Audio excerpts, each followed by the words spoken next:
남조선 오빠가 미립국자 신고도 안 하고 그냥 불법으로 이렇게 넘기려고 생각을 했었거든요. 저는 못 가겠습니다. 나를 데리고 있던 놈들이 나를 북한에다 팔아넘기면 어떡하냐. 그러면 나도 미립국 할게. 이렇게 된 거예요. 이 사람이. 그냥 죽을 거 각오하고 저희 진짜 독약까지 준비했었거든요. 그 검문소 앞에 딱 가가지고 충창군인이 총을 절컥거리면서 지금 문을 이렇게 여는데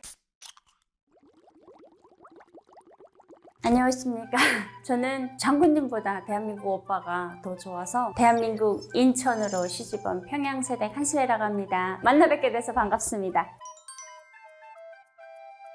북한에서 그냥 저는 이제 고향이 평양이었고 부모님들 두 분이 다 군인이셨다가 어머니가 아버지랑 결혼을 하시면서 어머니는 그때 군복을 벗으시고 쭉 이제 저를 부양하시면서 가정주부로 사셨고 그런 부모님들 밑에서 그냥 평소에 누구나 할 수 있는 그런 평범한 삶을 살면서 한 21년간을 살았던 것 같습니다. 소학교, 중학교 과정을 다 마치고 2년 반짜리 해외 일꾼 양성 과정을 마쳐서 2012년에 캄보디아에 있는 북한 식당 그 평양냉면관에 파견을 가게 됩니다. 해외 캄보디아라는 나라에 있었는데 북한에서는 그 나라를 캄보디아라고 하죠. 캄보자라고 했었어요. 캄보자에 이제 그 북한 식당이 제가 나갈 때 당시 한 10년 정도? 10년 정도 됐던 굉장히 오래된 식당이었습니다. 그래서 그쪽에 나가니까 뭐 별거 파는 거 없고요. 평양냉면 팔라고 거길로 파견을 하더라고요. 그래서 가서 열심히 하겠다는 이제 서약을 하고 나가서 4년 반 동안 그 나라에 가서 냉면 열심히 팔다 왔습니다. 에피소드 진짜 많아요. 처음에 나갈 때 다들 그 얘기 하셨었거든요. 캄보디아 그 평양냉면관에 나가면 어떤 게 좋냐고 선배들한테 물어보면 그거였어요. 대한민국 사람들을 제일 많이 만나는 것. 현존하는 그 북한 식당 중에 아마 대한민국 사람들이 99.99%가 오는 식당은 이렇게 많지 않을 거다라고 하면서 나가면 그래서 저희 그 캄보디아 나가는 친구들은 외국어를 안 가르쳤던 것 같아요. 다른 친구들은 뭐 중국어 가르치고 영어 가르치고 했는데 저희 식당에 나간 친구들한테는 그 외국어 가르칠 시간에 더 사상교육을 더 했던 것 같아요. 왜냐면 남조선 사람들, 말이 통하는 사람들을 만나다 보니까 제가 북한에 있을 때 대한민국 드라마를 굉장히 좋아하고 사랑하고 너무 사막의 오아시스 같은 존재였거든요. 그 드라마랑 노래, 영화 이런 것들이. 그래서 항상 궁금했던 그 대한민국 사람들에 대해서 정말 진짜 한 번 이런 사람들이 그 세상에 진짜 실제로 존재하는지 알고 싶었단 말이에요. 그래서 더 기대가 컸던 것 같아요. 그때 제가 어린 시절에 봤던 KBS 드라마 꽃보다 남자의 이민호를 너무 좋아했는데 이민호 씨가 아마 제가 너무 떠들고 다녀서 귀가 간지러웠어요. 그 이민호 씨를 너무 좋아해가지고 그 사람처럼 생긴 남조선 남자들이 너무 많을 것이다 이런 생각을 해서 나갔던 첫날 이제 서빙 내려가는 첫날에 그렇게 설렜었습니다. 이민호들이 저 문으로 엄청 떼거지로 들어오면 나는 어떡하나 그랬는데 이제 드라마는 드라마일 뿐이고 현실은 현실뿐이라는 걸 그때 느꼈고 그때 감동받았던 게 제일 처음에 감동받았던 게 뭐냐면 들어오는 문으로 이민호는 안 들어오고 이제 할아버지 할머니들이 손 꼭 잡으시고 아들이 효도 여행 보내셨다고 이제 들어오시는데 정말 저희를 너무 이렇게 막 끌어안으시면서 내 고향이 항해도였어 막 이렇게 말씀을 하시면서 이렇게 울먹울먹 하시더라고요. 근데 굉장히 그때 느낌이 이상했어요. 한민족이라는 게 이런 건가 싶기도 하고 그래서 그때 처음으로 감동을 받았고 감동받았던 것도 많고 정말 신기했던 것도 많은데 4년 반을 거기서 살다 보니까 근데 결국에 마지막에 깨어치게 됐던 게 같은 한민족이었는데 대한민국 사람들이랑 나는 너무 차이가 많이 나는구나를 그때 깨우쳤던 것 같아요. 그때가 이제 2016년도였으니까 제가 25살이었던 것 같습니다. 25살이었는데 그러니까 북한 식당 종업원들 거의 보면 3년만 되면 다 북한으로 다시 소환을 시키거든요. 그 이유를 전 나가서 알았어요. 1년 차, 2년 차 때는 거의 사상의 변화가 없어요. 1년 차 때는 더 심하고 2년 차 때는 그냥 그래요. 그러다 이제 3년 차 때쯤부터 살살 흔들리기 시작하거든요. 왜냐면 이 자유라는 거를 봤잖아요. 그리고 몸으로 이게 피부로 느꼈기 때문에 이거를 다 포기하고 다시 북한으로 돌아가서 예전처럼 살 수 있을까라는 질문을 했을 때 아마 그 북한 식당 종업원들의 90%는 힘들 것 같다라는 얘기를 하지 않을까 싶거든요. 근데 저도 같았어요. 저도 이제 3년이 원래 계약이었는데 제가 좀 남들보다 술을 잘 팔았나 봐요. 이유는 모르겠지만 일단 1년 반이 더 연장이 돼가지고 그때까지 계속 열심히 당을 위해서 열심히 충성자금을 마련을 했던 것 같아요. 그 와중에 제가 느끼고 깨달은 게 너무 많아서 그 사이에 저는 이제 대한민국 남자랑 사랑에 빠지게 됐었고 이 사랑 때문에 북한에 계시는 저희 부모님이랑 이 남자 둘만 올려놓고 마음속으로 저울질할 만큼 그렇게 사랑했던 것 같아요. 결국에는 그때 나이가 25살이었는데 그 25살에 내가 다시는 북한에 들어가서 너무 답답해서 못 살겠다는 결론을 내리고 저를 데려가겠다고 저한테 이제 손 내밀어줬던 남조선 오빠의 손을 덥석 잡고 결국에는 이제 탈북이라는 걸 하게 됐는데 탈북 과정이 굉장히 어렵거든요. 뭐 북한 식당이 사방에 CCTV가 사각지대 없이 걸려 있어서 저희가 어디 외출을 하거나 외국에서 다른 사람이랑 만나고 이런 게 절대 안 됐었어요. 그리고 이 식당 밖을 나갈 수가 없었고 식당 안에서 이렇게 열쇠를 잠궈놨었어요. 우리를 감금을 했던 거죠. 그 정도로 엄청 삼엄한 경계 속에서 그래도 그 4년 반의 그 짬밥이 있지 않습니까? 어느 구멍으로 나가면 어떤 구멍이 있는지 어르신들이 그러더라고요. 뭐 못이 그 틈이 있어서 들어가겠냐라고 하는데 그 생활을 한 4년 반 동안 하니까 이 틈이 보이더라고요. 그래서 나는 내 발로는 이제 걸어 나갈 수 없으니 내 발로 걸어 나가면 이 체제가 싫어서 갔다라고 이제 판명이 나서 저희 이제 부모님들 더 화를 입으실 것 같아서 처음에 저를 납치해달라고 그 남자분한테 부탁을 했었어요. 근데 납치를 하려고 이제 그 납치범들을 들여보냈는데 이 납치범들이 저희가 너무 다 똑같은 유니폼을 입고 있으니까 저를 못 찾은 거예요. 그래서 결국에는 이 납치범들이 실패를 하고 나가고 안 되겠다 싶어서 B 플랜으로 넘어간 게 내가 외출을 해서 도망을 가야 되겠다라고 생각을 했거든요. 그래서 이제 그때가 시기가 딱 잘 맞았던 게 뭐냐면 원래 저한테 이 시간의 여유가 한 1년 정도 더 있었으면 저는 그 남자를 선택하지 않았을 것 같아요. 근데 너무 사랑의 그 유효기가 있는 게 있잖아요. 사랑의 호르몬 나오는 기간 안에 제가 이제 북한으로 돌아가야 된다는 소식을 받은 지 한 달 만에 제가 그 결심을 한 거거든요. 그래서 외출을 해서 결국에는 이제 그 남자가 뒤에서 다 작전을 짜가지고 외출한 저를 그 이제 시장에서 낚아챈 거예요. 엄청 이제 일심동체로 저를 케어해준 덕분에 제가 정말 무사히 그 남자 손에 이끌려서 캄보디아라는 나라를 빠져나오게 되죠. 저는 정말 간단해요. 다른 사람들은 모르겠지만 믿게 된 이유가 이 대한민국 오빠가 이 사람들이 정말 북에서 왔어 라고 이제 미디어를 그 핸드폰으로 이제 유튜브를 틀어줬던 것 같아요. 그 유튜브를 이제 틀면 저희가 이제 매뉴얼이 있어요. 손님이 그 유튜브를 보라고 이렇게 틀어주면 저희 괜찮습니다 하고 이렇게 뒤로 돌아가서 이 그 영상 뒤에 서는 게 저희 매뉴얼이거든요. 근데 이제 한 3년 차쯤 되면 이게 이제 고참이잖아요. 그러니까 이제 슬슬 이제 안 보는 척 하면서 쓱 이렇게 지나가면서 한 번씩 보거든요. 근데 그때는 이미 제가 이제 이 남조선 오빠를 너무 사랑하고 있었기 때문에 이분이 이제 대한민국이란 나라가 어떤 나라인지를 이제 자기 어린 시절을 통해서 막 얘기를 해주다가 맞다. 대한민국에 너처럼 북한에서 오셨던 분들이 있어 라고 얘기해서 거짓말이죠? 라고 하니까 정말이라고 하면서 이제 그 유튜브를 틀어줬는데 그때 이제 만나러 갑니다. 그 프로에서 나오는 분들이 이제 나와서 막 얘기를 하더라고요. 근데 영상은 안 보지만 오빠 됐습니다 하면서 이렇게 신청하면서 싹 봤는데 너무 예쁘신 분들이 정말 예쁘게 코디하고 이렇게 앉아있는데 믿겨지지는 않지만 그분들이 이렇게 말하는 그 말투에서 북한 사람들만 할 수 있는 거기에 뭐가 있었고 그리고 영화 얘기하면 딱 같이 그 이제 공감할 수 있는 그 공감대가 탁 정해져 있으니까 이 사람들 북한 사람 맞구나 그때 느낀 거죠. 결국엔 이 남자 때문에 이 남조선 남자 때문에 그걸 믿게 된 계기가 된 거죠.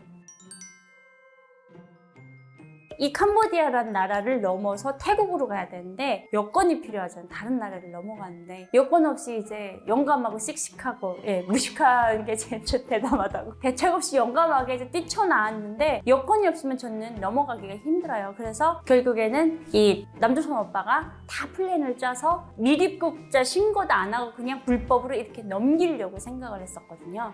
그건 저만 넘기고 저희 그 남조선 오빠는 자기 여권을 가지고 정상적으로 이 태국 넘어갔다 오겠습니다라는 그 출국 도장을 받고 또 그분은 이제 대한민국 여권이 있으니까 그게 넘고 같이 그거만 넘고 가서 다시 만나서 태국으로 넘어가는 그 플랜이 첫 번째였는데 그 떨어져 있는 시간이 한 10분 정도 된대요. 저는 이제 불법으로 넘고 이분은 이제 정정당당하게 넘어야 되니까 근데 그 10분이 너무 무서운 거예요. 저는 못 가겠습니다.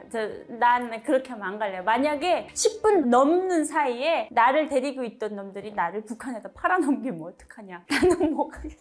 안 갈 거예요. 라고 하니까 그러면 나도 미리고 갈게. 이렇게 된 거예요. 이 사람이.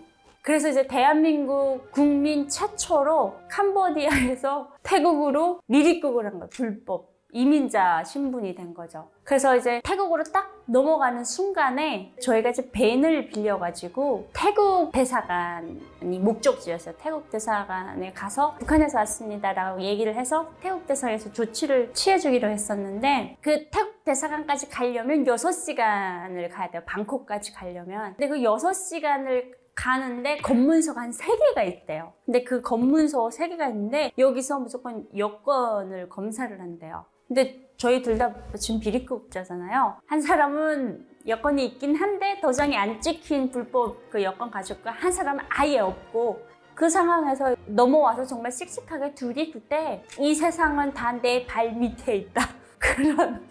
그런 투철한 의지를 가지고 그냥 죽을 거 각오하고 저희 진짜 독약까지 준비했었거든요. 만약에 뒤에 와서 북한 애들도 난리 났을 거 아니에요. 저 찾겠다고. 국경을 3시간 만에 막은 거면 뭐 알만하잖아요. 그러다 보니까 저도 이제 생명의 위협을 많이 느끼고 있었고 이 사람 자체도 이런 엄청난 일을 저지른 장본인이라는 그 책임감 때문에 되게 더 이렇게 커 보이려고 굉장히 노력을 했던 것 같아요. 그래서 그 검문소 앞에 딱 가가지고 그 총찬군인이 아직도 기억이 나요. 철갑모를 쓰셨는데 총찬군인이 총을 절컥거리면서 지금 문을 이렇게 여는데 저 총에 맞아서 죽을 수도 있겠구나라는 저희 보고 이제 그 여권을 보여달라고 영어로 얘기를 했어요. 누가 봐도 지금 외국 사람이니까. 근데 제가 그때 어떻게 했냐면 선글라스를 이제 뒤집어 쓰고 이 오빠 어깨에 이렇게 기대서 자는 척을 했어요. 자는 척을 하니까 이 태국 군인이 그 오빠의 그 여권을 딱 보더니 탁 이렇게 보더니 한 장 탁 펼쳐서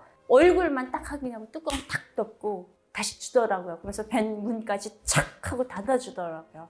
그래서 첫 번째 관문을 그렇게 통과를 했는데 제가 그때 진짜 신이 계시다면 정말 좀 살려달라고 진짜 속으로 엄청 빌었던 것 같아요. 대한민국에 이제 와서 느낌을 딱 생각해 보니까 태국 군인 입장에서 얘네 둘을 뭘로 봤을까? 왜 뭘로 봤길래 내 여권은 보여달라고 말도 안 하고 바로 문을 닫았을까라고 생각했더니 그 밴 타고 갔었거든요. 그 이제 택시 같은 거를 빌려서 갔는데 누가 봐도 신혼부부였던 거예요.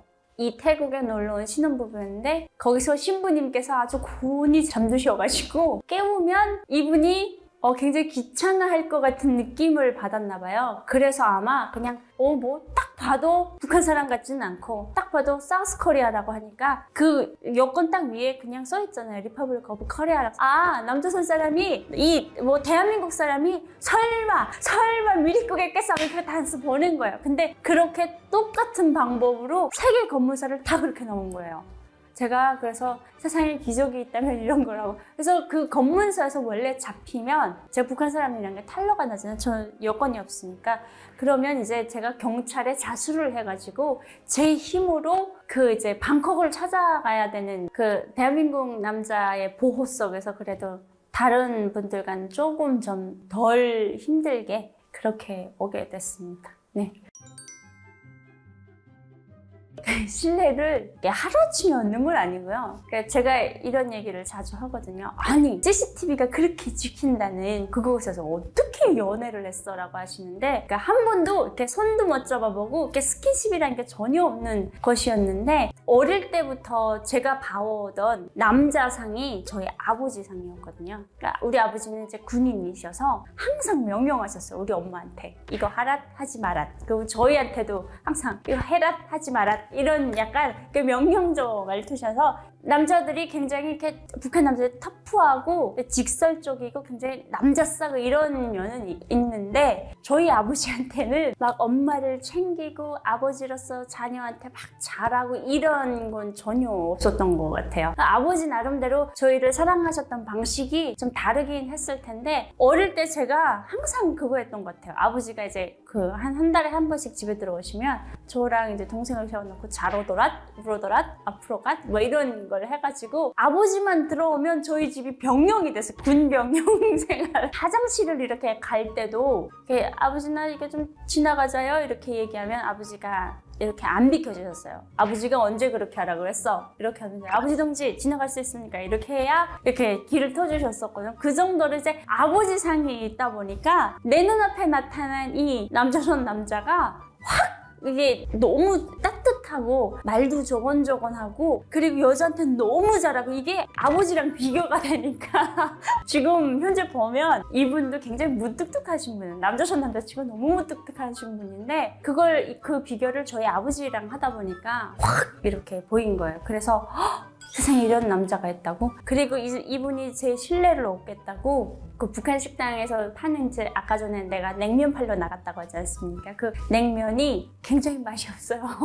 그 냉면을 드시겠다고 1년 365일 중에 370일을 올 정도로 그 정도로 그렇게 단거리셨거든요. 그러다 보니까 계속 사람이 오다 보고 이제 말도 통하고 그 나라에서 물난리가 터지고 뭐 이러면 항상 도와주는 게 이 남조선 오빠야들. 그리고 제가 좋아했던 이 남조선 오빠만큼은 정말 헌신을 할 만큼 저희 식당에 애들 뭐 햄버거 먹고 싶다고 하면 햄버거를 막 30개, 40개를 막 사다가 주고 치킨 먹고 싶으면 치킨을 피자 먹고 싶으면 그러니까 저 하나를 먹이고 싶어가지고 그렇게 했던 것 같아요. 그러다 보니까 북한 사람들도 이제 정에 약한 한민족이 이제 DNA가 같이 흐르다 보니까 아, 저 오빠만큼은 정말 우리한테 잘해주는 오빠구나. 동네 오빠구나 이렇게 생각해서 이 경계가 느슨해졌던 거죠. 저 오빠만큼은 안 그런다. 그리고 저도 이제 북한에서 너무 생활을 동그랗게 잘하다 보니까 아, 남들 다 뛰어도 쟤는 안 뛴다 이래가지고 결국에는 신뢰를 그렇게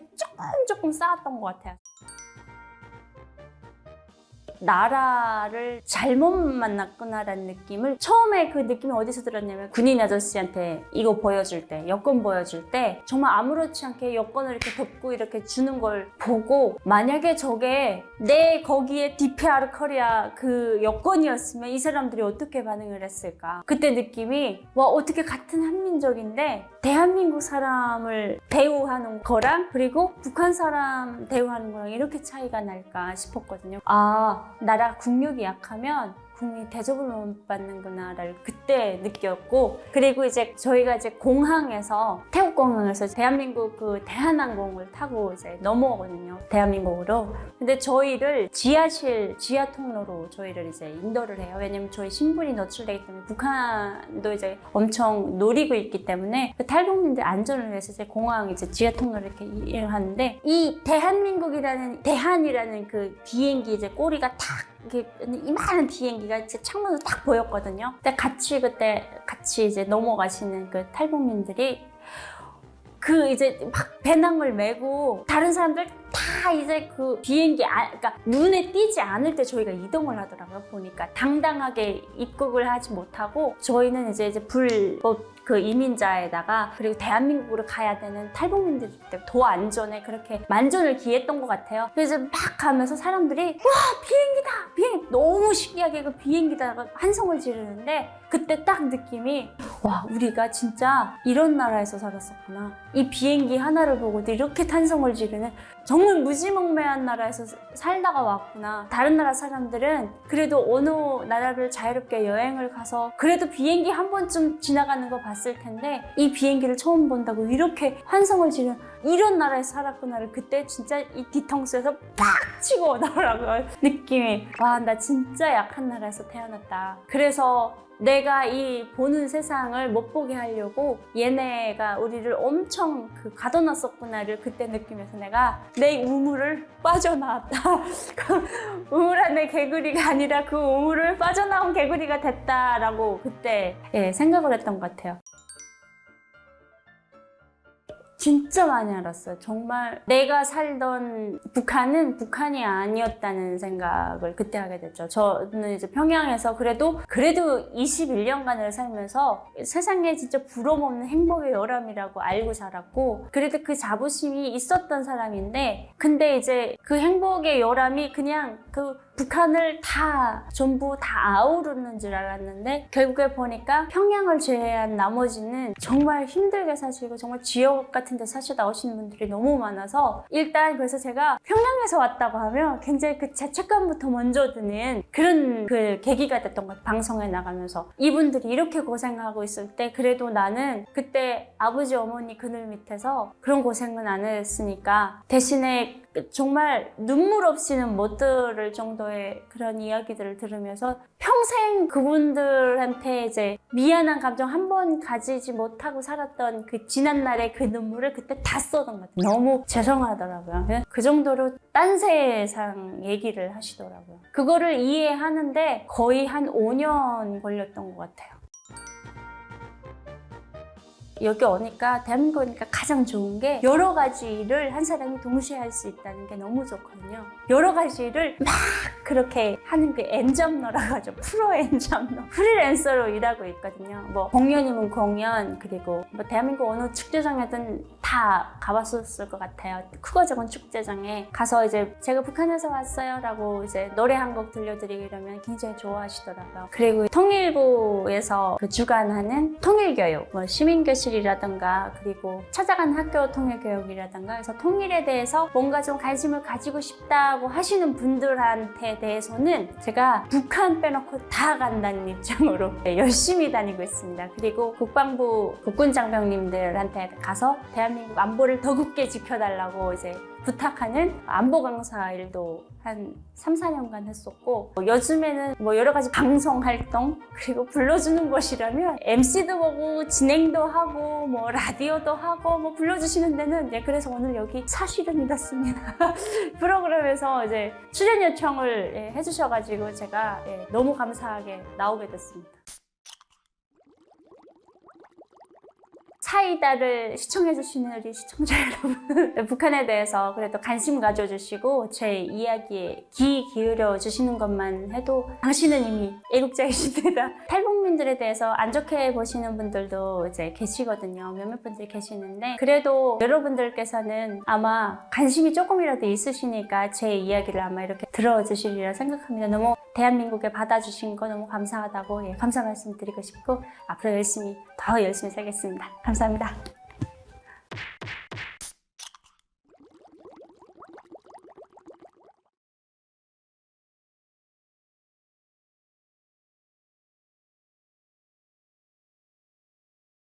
박정호 선생님이 제가 알고 있는 정보는 많은 것 같은데 얘기 안 할래요 이렇게 하면 이제 CC 갖다 줄까요? 그 아버지 부대가요. 아유 무슨 소리 합니까? 그건 몇 개밖에 안 되는데요. 그래서 비밀 막 불고.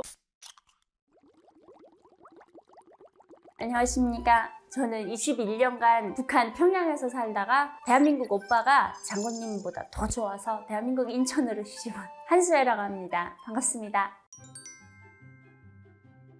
인천공항이요? 인천공항 처음에 들어올 때 그 느낌이, 인천공항 이제 딱 들어왔을 때 밤에, 태국에서 밤에 출발해가지고 대한민국에 거의 아침 시간에 도착을 했어요. 밤에 이제 엄청 잤거든요, 비행기 안에서 엄청 자다가 그 기장이 얘기를 했던 게 기억이 나요. 기장님이 어떻게 얘기하냐면, 지금 대한민국 영공에 들어왔다고 그 얘기를, 그러니까 우리 탈북민들이 있어서 아마 그 얘기를 하셨나 봐요. 원래 그런 멘트가 안 나온대요. 여러분께서는 지금 대한민국 영공, 그러니까 왜냐면 우리는 비행기를 타서도 이 비행기가 어디로 가는지가 굉장히, 그러니까 왜냐면 대한민국 간다고 해도 믿지를 못하겠거든요. 그러니까 혹시라도 북한에 떨궈지면 어떡할까, 항상 그거를 이제 마음속에 갖고 있다 보니까 무섭단 말이에요. 근데 그거 안심하시라고 대한민국 영공에 들어섰다고. 그래서 저희 탈북민들이 이제 그 비행기 맨 그 꼬리 쪽 부분에 이렇게 뒤에다 이렇게 앉히거든요. 그게 다 배려였던 것 같아요. 다른 사람들 눈에 튀지 말라고. 그리고 정말 승무원들께서 굉장히 따뜻하게 정말 대한민국 국민들 이제 하듯이 이렇게 하셨습니까? 이렇게 하셨습니까? 이렇게 물어보는데 처음에 너무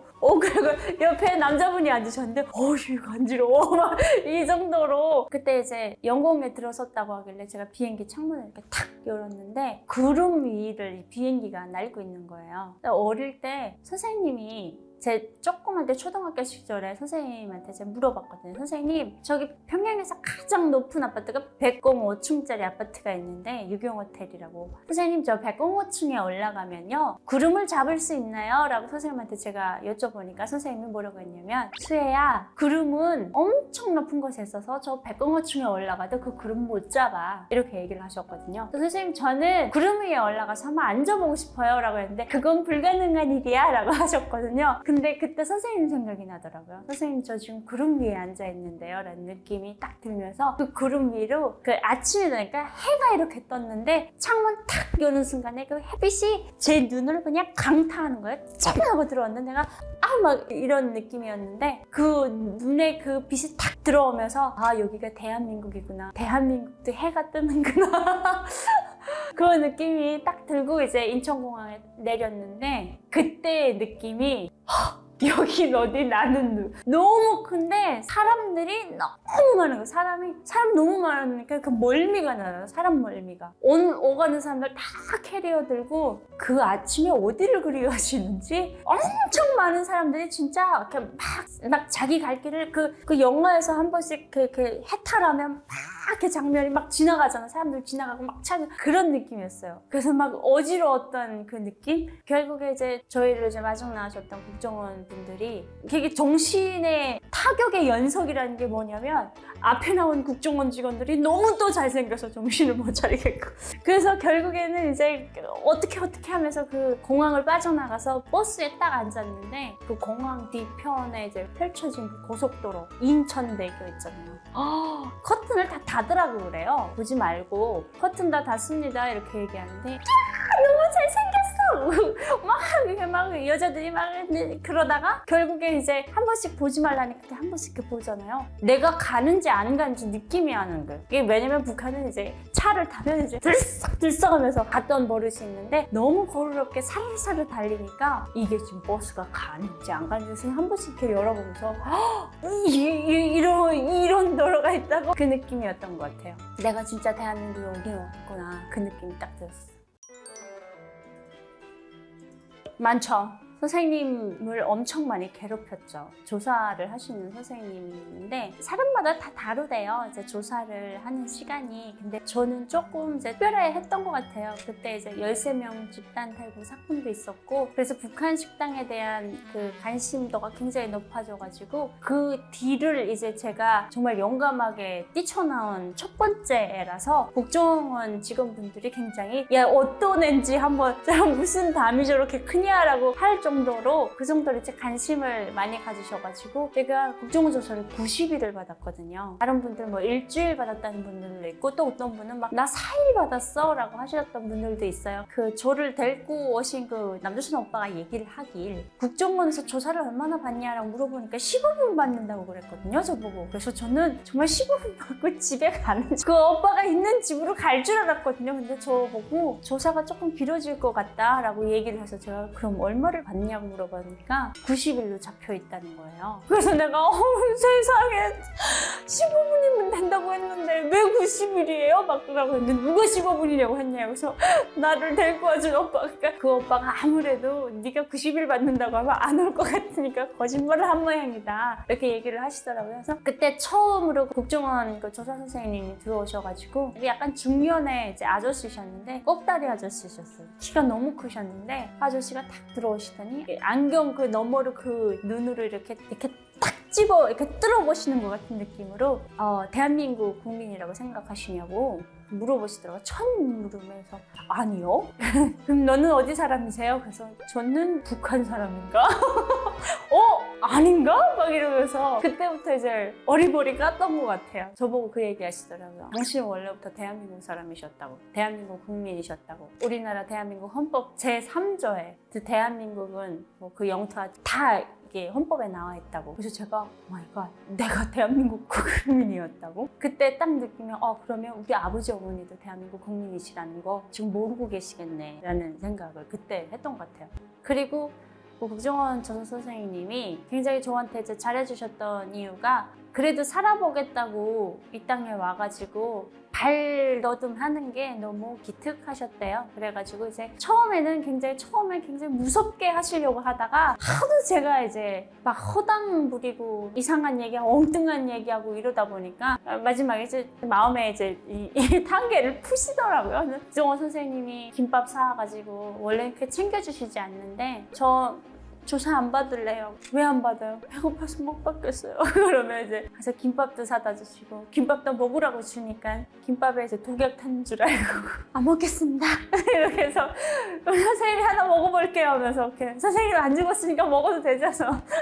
그래서 막 그 정도로 선생님이 굉장히 고생을 많이 하셨어요. 이게 적응을 시키느라고. 그리고 저한테 처음으로 너는 인간으로 태어났기 때문에 인간으로 태어나는 순간에 인권이라는 걸 가진다고. 인권에 대해서도 이제 알려주셨던 분이고 그래서 너한테는 인권 변호사가 붙어 있다고 그 얘기도 해주셨어요. 그래서 선생님이 정말 부당한 요구를 하거나 정말 너 마음에 거슬리는 얘기를 했을 때는 그 인권 변호사를 찾아달라고 하라고 이렇게 얘기를 하시더라고요. 그래서 선생님 그게 왜 필요해요? 조사를 받는데 제가 죄인이지 않습니까? 라고 하니까 대한민국에는 죄인한테도 인권이 있다 이런 얘기를 해주시더라고요. 참 이상한 나라네. 죄인이 왜 인권이 있어? 제가 그때 그 얘기를 했던 것 같아요. 선생님이 이제 제가 알고 있는 정보는 많은 것 같은데 얘기 안 할래요 이렇게 하면 이제 오르고 달래느라고 씨씨 손톱깎이 갖다 줄까요? 손톱 깎고 싶으시죠? 네! 하면서 손톱 깎다가 그 아버지 부대가요 한 50, 이거 무슨 소리 합니까? 그거 몇 개밖에 안 되는데요.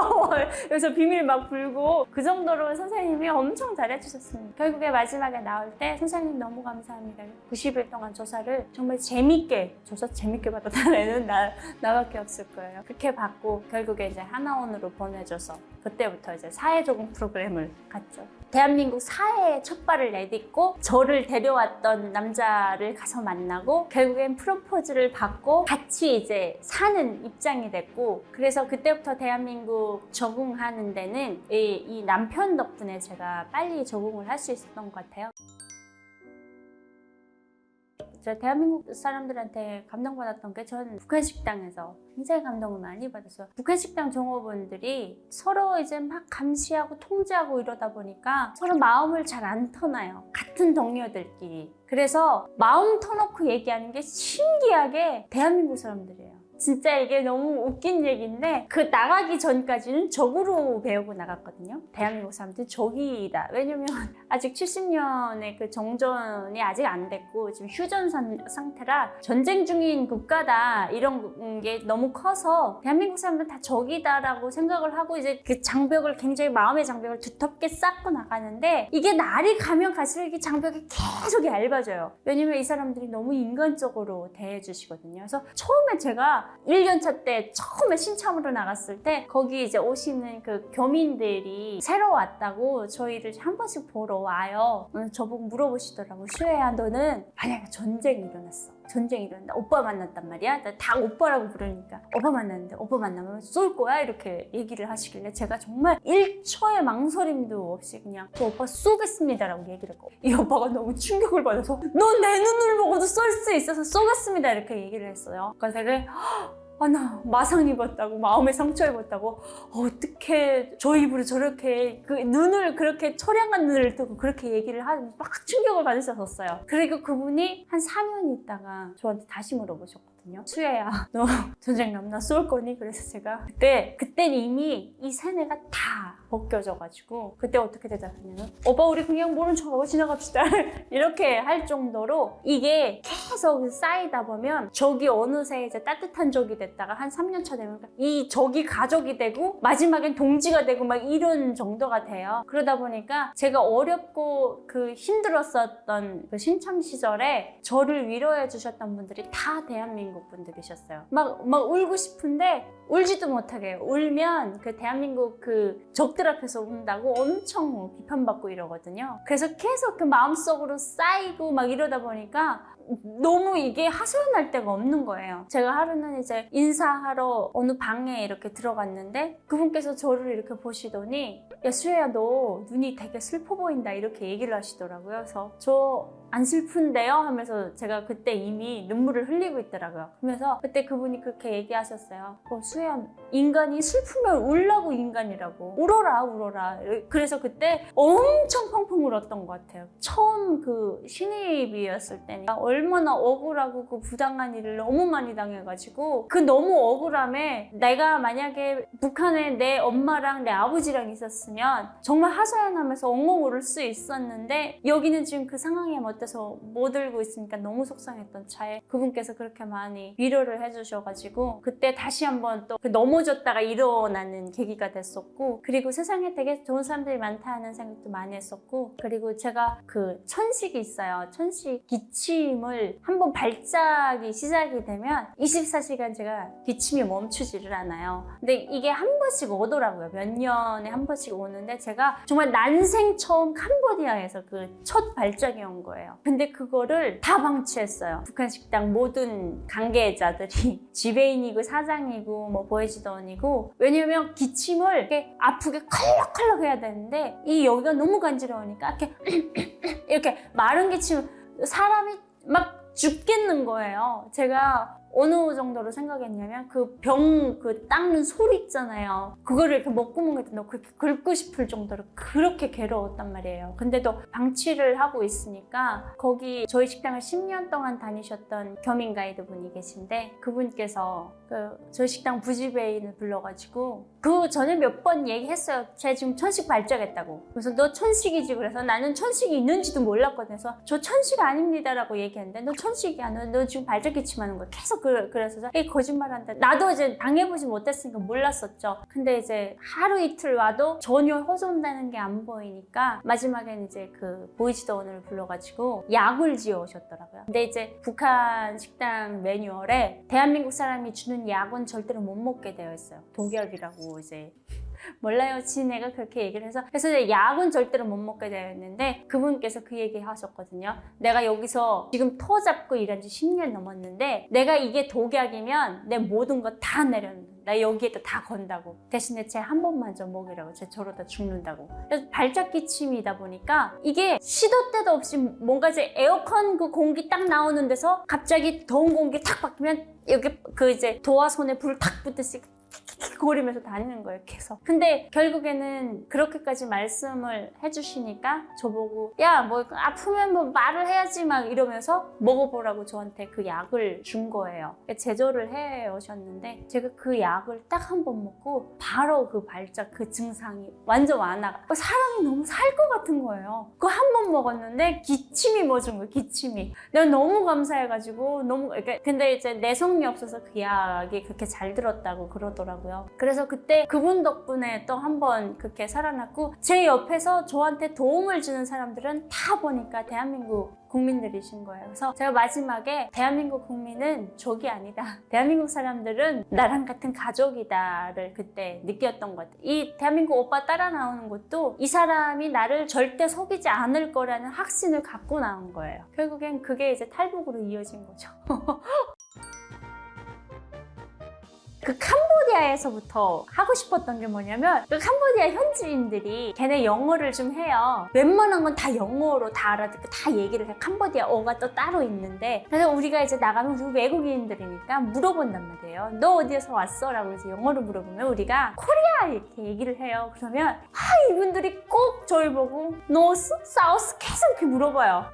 누가 봐도 우리가 노스 보이죠. 왜냐면 사우스는 이렇게 옷을 안 입고 다니거든요. 그러니까 자꾸 노스, 사우스 계속 물어보는데 진짜 입 밖으로 한 번 딱 던져보고 사우스 코리아라고. 근데 그럴 수가 없잖아요. 그때는 북한 사람이었으니까. 그래서 야, 코리아가 노스고 사우스고 어디 있어? 코리아는 is one. 알았지? 막 이러면서 그래서 다녔는데, 그래서 어디 해외에 나가서는 어디서 왔어? 라고 물어보면 나 사우스 코리아라고 대답하는 게 나한테는 가장 해보고 싶었던 얘기예요. 그래서 어디 나가서 어디서 왔어요? 물어봐주길 그런 바람이 있었거든요. 근데 일본에 갔는데 제가 공항을 나가면서 그 여권을 딱 들고 나가면서 아, 내가 그렇게 꿈에도 그 가지고 싶었던 이 여권을 들고 내가 정말 이거를 들고 해외를 나가는구나가 굉장히 벅찼고 설렜었던 것 같아요. 인천공항 나가는 게 처음이었거든요. 그래서 이제 일본에 딱 갔는데 제가 이제 그 낚시를 좋아해서 낚시를 막 하고 있었어요. 근데 옆에 계시는 그 일본 분이 이렇게 한창 보시더니 제가 그때 이제 고기를 잡았어요. 고기를 잡았는데 막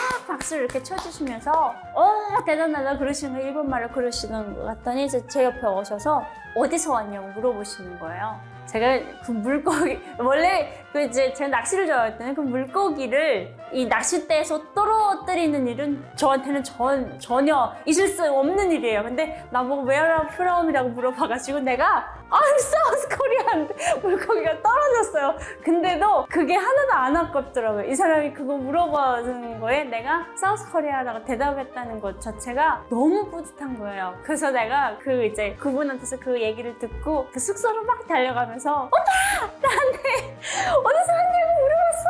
드디어! 그래서 내가 사우스 코리아라고. 그리고 이제 어느 식당에 가서도 이제 그 이제 자판기를 이제 음식을 주문하는데 같이 갔던 일행분들이 이제 어리버리 하면서 이제 뭘 눌러야 될지 모르잖아요. 그러니까 이제 그 도우미들이 와가지고 어디서 오셨냐고 하면서 코리아? 코리아? 이렇게 물어보면 제가 저 구석에 이렇게 그 음식 주문하기 싫어서 이렇게 앉아있다가 코리아라고 물어보면 코리아. 그거를 그렇게 많이 하고 다녔어요. 저 일본에 가가지고 대한민국 사람이라는 게 너무 뿌듯한 거예요. 그럴 때마다 이제 저희 신랑은 이제 똘끼가 충만했다고 그래서 너 안다고, 너 대한민국 사람이라고 안다고 막 그러면서 말리고 놀리고 그랬던 것 같습니다. 나는 여기서 돈 못 살겠다 이제 반항하는 게 탈북이라고 얘기를 하는데, 지금 요즘에는 또 북한 그 전반에서 뭐 같이 합심해가지고 뭐 북한 지도층 그런 사람들한테 막 폭동 일으키고 뭐 이런 것도 뉴스를 봐서 제가 알고 있거든요. 제 마음은 항상 그래요. 너무 안타깝고, 이렇게 내가 와서 일상으로 누리는 이 자유를 북한에 계시는 이제 북한 주민들도 같이 누렸으면 하는 그런 느낌이거든요. 우리 탈북민들한테 한번 물어보면 언제가 제일 고향 생각나고 가족 생각이 나세요? 라고 물어보면 가장 행복할 때가 생각이 가장 많이 난다고 얘기하실 거예요. 그만큼 계속 내가 자랐던 그곳에서 사는 사람들이 항상 마음 한켠에 남아있는 것 같아요. 언젠가 뭐 좋은 날이 오면 이분들도 이런 거를 같이 했으면, 그리고 이런 거를 같이 누렸으면, 이런 마음이 항상 있죠. 며칠 전에 그 다큐멘터리를 봤는데 그 지도자에 대해서 막 그 이제 막 만세 부르고 막 이렇게 막 무슨 경축 공연 같은 걸 봤는데 딱 보는 순간에 무슨 사이비 종교다라는 느낌이 딱 받아오면서 뭐가 제 정통을 찌르려면 너도 거기 한 사람이었어. 그게 진짜 머리에 딱 꽂히더라고요. 그 생각이 들었거든요. 너도 참 대단하다. 그걸 깨고 나왔으니 스스로 칭찬해 막 이런 느낌이었던 것 같아요. 오늘도 제 이야기 끝까지 들어주셔서 너무 감사드리고요. 아직도 북한에는 이런 자유를 누리지 못하는 분들이 아직 2,400만 명이 있습니다. 그래서 우리 시청자분들께서 그래도 조금이라도 관심 가져주시고 조금이라도 목소리를 함께 합쳐주신다면 그들이 자유를 누리는 날이 1초라도 빨라지지 않을까 싶습니다. 시청해주셔서 감사드립니다.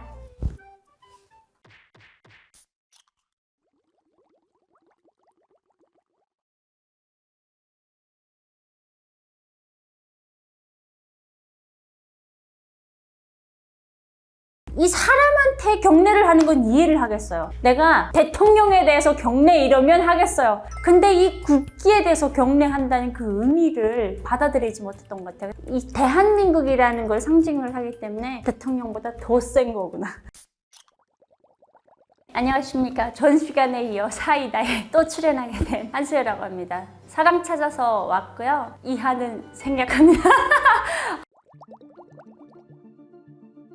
북한에 있을 때는 전혀 못 들었거든요. 북한에서는 그 이제 가계라고 해요. 가계 일에 대해서 알려고도 하지 말라고 얘기를 해서 그냥 그 분들 자체는 그냥 그러니까 이게 태생이 그러니까 이게 뭔가 신이라고 생각을 해요. 근데 이제 대한민국에 하도 오니까 이 사람들이 지금 정말 많은 사람들을 노예로 만든 주범이라는 거를 살면 살수록 느끼게 되는 거죠. 북한 주민들 입장에서는 아직 그거 깨려면 멀었거든요. 그래서 저도 이제 한 번씩 이제 막 치밀어 올 때가 뭐냐면 그 한호하는 북한 주민들이 얼굴이 이렇게 다 살이 말라가지고 여기 볼따기가 다 이렇게 꺼져 들어가 있어요. 그 사람들 앞에 이만한 모습으로 배 이만큼에서 나는 그게 어떻게 저렇게 가능할까. 자기네가 자꾸 정상국가라고 얘기하잖아요. 그럼 한 나라의 지도자답게 자기 주민들을 먹고 살게는 해줘야 될 거 아니에요. 아니 지금 21세기인데 굶어 죽는 사람이 있다는 게 지금 쌀이 없어서 강냉이밥 먹고 이게 말이 안 되거든요. 근데 그 사회가 지금 우리 북쪽에서 조금만 올라가면 저쪽에서 지금 전쟁한다는 것 자체가 너무 화가 나는데 한 번씩 이제 자다가 일어서 내가 저거 어떡하지? 진짜 한 번씩 제 약간 극F거든요. 감정용이라 한 번 이렇게 삐를 받으면 어디 스나이퍼 혹시 없어요? 그때마다 너무 막 화가 치밀어 오르죠. 평양 사람들은 세뇌가 안 깨졌거든요. 평양은 지역 특성 때문에 그러니까 지방분들이 그 얘기 하더라고요. 조선민주주의인민공화국 안에 평양이라는 나라가 따로 있다. 그러니까 이 지방이랑 평양은 다른 나라라고 얘기를 하실 정도로 이 평양 안에 사람들은 그들만의 리그가 있어요. 그런 얘기를 했었대요. 고난의 행군 시기에 지방 사람들 다 굶어 죽어도 200만의 평양 사람들만 있으면 된다고 할 정도로 그래서 챙겨요. 그러니까 평양 사람들을 챙겨요. 피디님 그렇잖아요. 우리가 다 못하게 하는데 너만 해. 그러면 이게 특별한 의식, 이 사람이 나를 너무 예뻐하는구나를 알아가지고 이 사람한테 엄청 충성을 하게 생겼단 말이에요. 그게 평양 사람들이에요. 그러다 보니까 깨기가 힘든 거예요, 이 사람들은. 그래서 정말 김정은이 울면 같이 따라 울고 마음 아파서 그게 진심이에요. 저도 원래 그랬었거든요. 근데 그게 이거를 한번 내가 이렇게 피부로 와닿게 체험을 하면 깨져요. 근데 체험을 하지 못하게 다 막아놨잖아요. 그래서 그 사람들 지금 깨지를 못하는 거예요. 그런 느낌인 거예요. 평양이 더 규제와 통제가 심하거든요. 왜냐면 너는 평양 사람이기 때문에. 이 가스라이팅이 장난 아니에요. 그러니까 그거를 못 깨요. 그래서 평양 사람들은 특히 세뇌가 잘 돼 있어요. 저게 뭐냐 저게 망할징들 망할징. 옛날에 이제 어르신들이 그 얘기했거든요. 암탉이 울면 집안이 망한다 그랬었어요. 야 이제 하다 할 게 없으니까 여자가 나온다고 이런 느낌이 굉장히 그리고 뭐 하는 짓이고 몇 살짜리한테 그게 지금 북한 어트가 있거든. 놀자기니? 놀리니? 너 지금 나 놀리니? 이런 느낌. 놀자기니? 야 어떻게 하다 4대 세습? 이거? 가능할까? 이런 얘기를 하시더라고요. 북한 엄마였으면 내가 북한에서 애를 낳고 그랬으면 글쎄 지도자의 딸이니까 저 정도는 할 수 있겠다 싶은데 내가 지금 대한민국 엄마잖아요? 대한민국 아줌마잖아요? 저거 보면 화가 치밀어. 무슨 아동학대. 구두를 신기고 몇 살짜리 애한테 시술을 어른들이 장착하는 그런 옷을 입히고 왜 그런 이미지를 너 아버지 인생 때문에 걔 딸 인생을 그렇게 만든다니까 저는 너무 화가 나요. 어떤 사람들은 김주애가 김정은의 딸이라서 참 좋겠다. 아니요. 저는 김정은의 딸이라서 가장 불행할 것 같아요. 걔는 무슨 죄예요? 아니 학교 안 가요?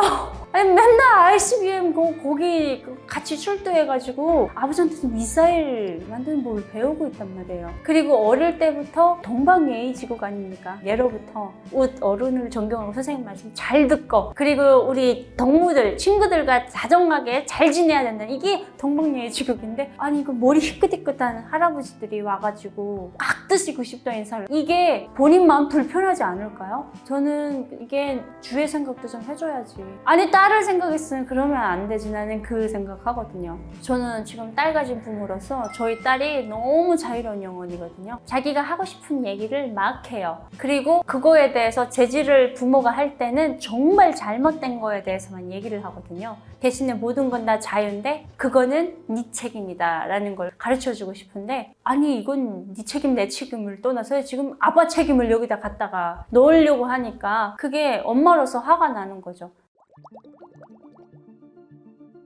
정체성 혼란. 처음에 저 국정원에서 이제 90일 동안 조사를 받아가지고 저는 이제 그 뭐 국기에 대한 경례 뭐 이런 거를 좀 몰랐었어요. 근데 이제 하나원에 갔는데, 하나원이라는 것이 이제 약간 어떻게 생각하시면 그 금붕어 있잖아요. 금붕어를 이제 이렇게 가져올 때 그 물에다가 이렇게 비닐봉다리에서 금붕어 한 마리 갖고 와가지고 집 어항에다 넣을 때 그 온도 맞추느라고 그 비닐봉다리채를 그 물에다 같이 넣어놓고 있다가 온도가 거의 비슷해지면 그걸 풀어서 놔주더라고요. 그러니까 사회 적응 프로그램이라는 게 이 북한 사회에서 살다가 거기서 살다가 이제 대한민국에 갑자기 이렇게 갖다 놓으면 너무 이제 적응을 못 하시니까 원래 대한민국 사회가 이런 거라고 이제 12주 동안 같이 이제 어울려서 같이 접해보고 내보내는, 약간 이제 탈북민들을 굉장히 배려해서 만들어진 그런 거예요. 그 12주 훈련 받는데 3개월간이거든요. 처음에 이 국정원 3개월 했는데 이게 또 해야 되라는 느낌에 너무 열받아 죽겠는데 갔는데 이제 애국개체청이 있겠습니다. 국기에 대해서 뭐 경례 뭐 이런 거 하더라고요. 국민의례를 하더라고요. 나 국민의례를 그때 처음 했는데 빠빠빠 하면서 이제 국기에 대한 경례 이러잖아요. 근데 이제 생각해보니까 북한의 인공기에 대해서 경례를 해본 적이 단 한 번도 없는 거예요. 근데 이거를 어떻게 해야 되는지 나는 모르겠는 거예요. 근데 다른 탈북민 분들은 이제 같이 오셨던 분들은 이제 국정원에서부터 그거를 배워줘가지고 이렇게 알아서 곧잘 하시더라고요. 그래서 올겨울에 이렇게 하시길래 나도 이렇게 했는데 이 느낌이 뭐냐면 뭐지? 내가 지금 이 국기에 대해서 왜 경례를 하지? 라는 느낌이 그때 팍 왔던 것 같아요. 나는 누구인가가 굉장히, 이 경례라는 거는 가장 존경하는 사람한테다 했던 거밖에 기억이 안 나는데 국기에 대해서 왜 경례를 하는지가 도대체 이해가 안 돼서, 그래서 내가 진짜 이 국기 앞에 무릎 꿇라는 얘기인가로 들렸었던 것 같아요. 내가 정말 배신자인가? 뭐 이런 느낌이었던 것 같아요. 느낌이. 그래서 그거 하면서 굉장히 그 막 마음속에서 이상한 그 소용돌이가 막 드는 거예요. 그때 처음 그 정체성 혼란이 딱 왔는데 처음에는 혼란이 그렇게 오더라고요. 경례라고 하는 거는 뭐 최고사령관 동지를 뭐 위하여 경례 뭐 이런 거를 이제 군에서 하긴 한데 저는 또 군 태생이 아니다 보니까 이 사람한테 경례를 하는 건 이해를 하겠어요. 내가 대통령에 대해서 경례 이러면 하겠어요. 근데 이 국기에 대해서 경례한다는 그 의미를 받아들이지 못했던 것 같아요. 북한의 인공기 있잖아요. 인공기에 경례를 해봤다는 사람을, 그러니까 이제 국민의례, 그러니까 대한민국의 국민의례가 있잖아요. 뭐 이제 허구경영들을 위해서 그 묵상하는 그게 쭉 다 있잖아요.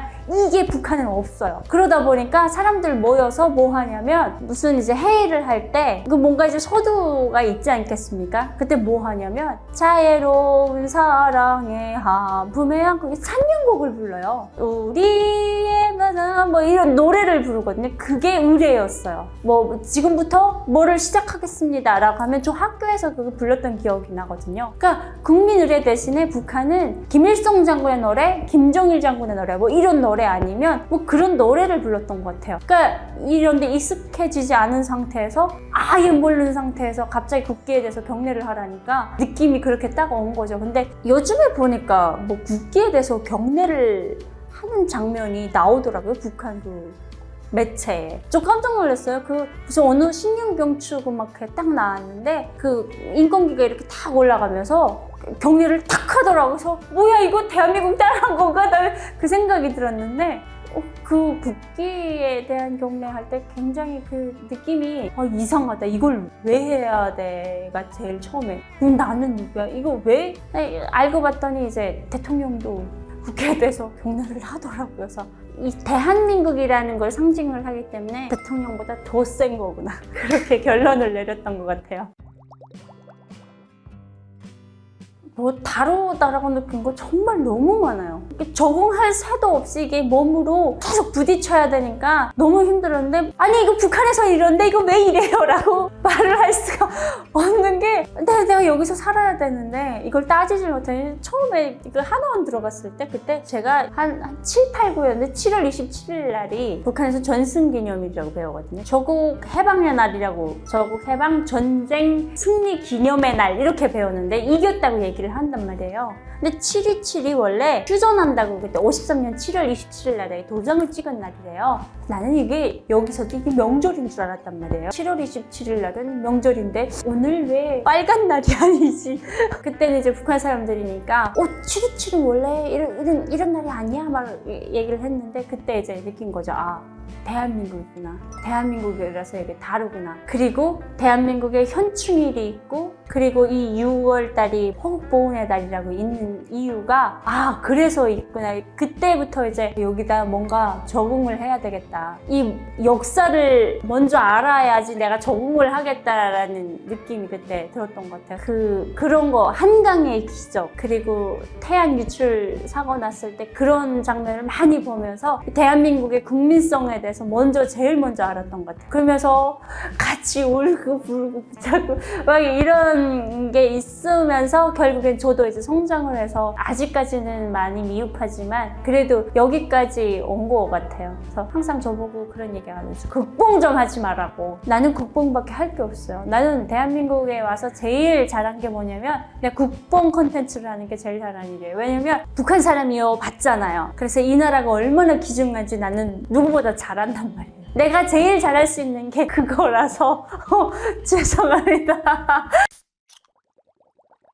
저희 딸이 물어보거든요. 엄마는 북한에서 왔어? 라고 물어보더라고요. 그래서 처음에 되게 숨기려고 했었는데 아기가 먼저 알아버렸어요. 어떻게 알았어? 라고 하니까 엄마가 너무 떠들고 다니길래 그래서 저는 아기한테 당당히 오픈을 했고, 엄마는 북한 사람이었고 지금은 대한민국 사람인데 원래 북한에서 태어난 건 원래 제가 아니었어. 그리고 사람이 선택할 수 없는 두 가지가 있는데 내가 태어날 나라랑 나의 부모는 내가 할 수 있는 선택이 아니잖아요. 그래서 저는 그거에 대해서 북한에서 와서 네가 뭐가 좀 이렇게 시선이 이상하게 느껴지는 그거 전혀 개의치 않아요. 북한에 대해서 그래도 관심 가지고 제 이야기에 귀를 기울여 주시겠다고 하시는 분들한테는 제가 북한 사람으로서 할 수 있는 모든 걸 다 하겠다는 그런 마음가짐은 가지고 있어요. 그래서 앞으로의 꿈이 있다면 저는 아직 북한에 부모님이 계시거든요.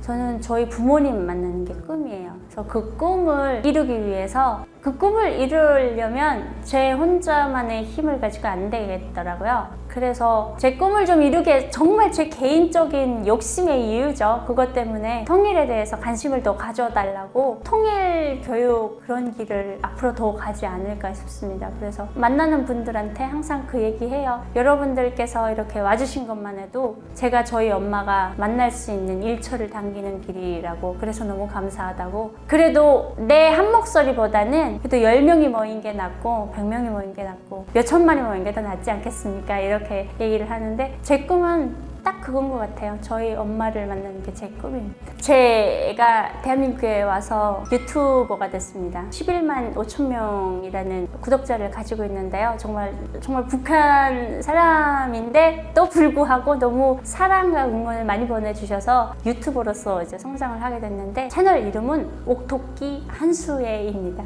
그래서 저 시그니처가 있어요. 토끼 옥토끼 한수혜입니다. 이런 채널이 있는데 저희 천방지축, 제가 여기서 이렇게 얘기할 때는 잘 모르시겠지만 제가 허당끼가 엄청납니다. 그래서 그 허당끼를 보시려면 옥토끼 채널로 살짝 놀러 오셔도 감사하겠습니다. 네, 감사합니다.